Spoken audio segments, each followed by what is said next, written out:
네, 안녕하세요. 솔로 1집 앨범 페이지로 돌아온 강승윤입니다. 반갑습니다.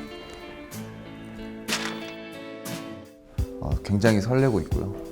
열심히 만든 앨범, 노래들이 드디어 세상에 빛을 발한다고 생각하니까 굉장히 그 사실 자체가 되게 기쁘고, 그리고 기다려주신 팬분들께 또 좋은 선물이 될 것 같아서 그 사실 자체가 너무 행복합니다.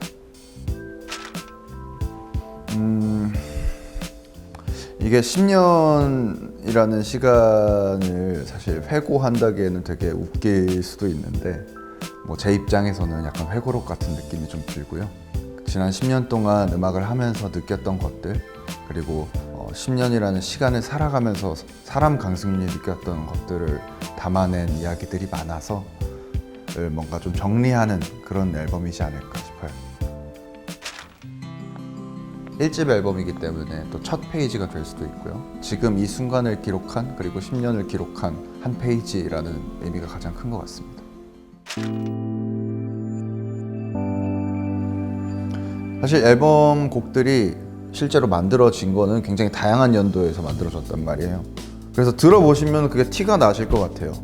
어떤 발전이라던가 성장, 이 곡은 약간 2018년도의 승윤이 스타일인데? 약간 이런 식으로 약간 창법들이나 어떤 멜로디에서 느껴지는 것들이 조금 느껴지실 거라고 생각합니다.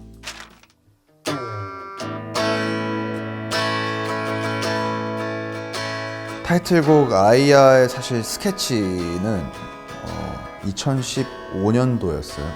그냥 기타로 코드랑 대충 대략적인 가사 컨셉만 잡아놨던 상태의 아이야가 2019년에 제대로 이제 편곡을 시작을 하게 됐고, 나도 사람인데 어떻게 다 잘해, 사실 제 자신한테 하는 얘기거든요.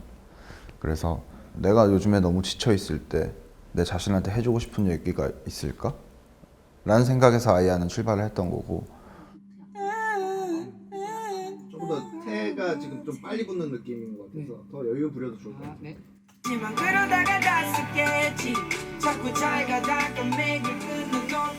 일단 스킵이라는 노래를 처음에는 솔로 버전으로 다 만들어 놨어요.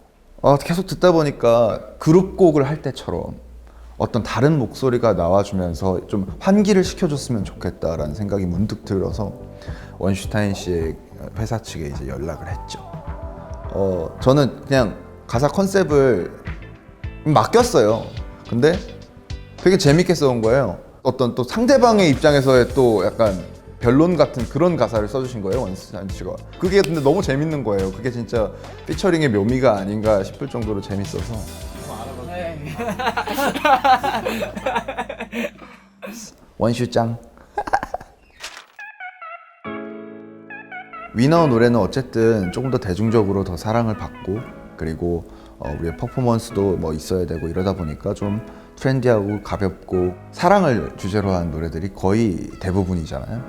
근데 이번에 아이야 같은 곡은 사랑이 주제가 아니거든요. 그냥 나 자신이 주제지. 그래서 거의 대다수의 곡들은 저의 어떤 진심이나 사랑이 아닌 다른 메시지를 담고 있다는 게 이번 앨범의 좀 큰 주제인 것 같아요. 그게 좀 위너와 그리고 솔로 강승윤의 좀 차이점이 되지 않을까. 그 어떤 것에도 얽매이지 않는 그런 싱어송라이터가 되고 싶은 게 어쨌든 가장 궁극적인 목표겠죠. 네, 그리고 제 자신을 채찍질할 수 있는 그런 사람이었으면 좋겠고, 그래서 오래오래 앨범도 내고 노래도 부르고 노래도 내고 만들고 그랬으면 좋겠어요. 정말 오랫동안 기다려주신 저의 팬 여러분, 오래 기다리게 해서 일단 미안해요. 2021년에는 제가 여러분들을 위한, 저 자신을 위한 그런 앨범을 가지고 나왔으니까 그래도 조금이나마 기다렸던 시간들을 좀 보상받을 수 있는 그런 앨범이 되었으면 좋겠고요. 최대한 열심히 이번 앨범 활동 이어나갈 테니까 함께 행복하게 즐겨주셨으면 좋겠습니다. 항상 응원해 주셔서, 그리고 사랑해 주셔서 너무 감사드리고요. 사랑합니다.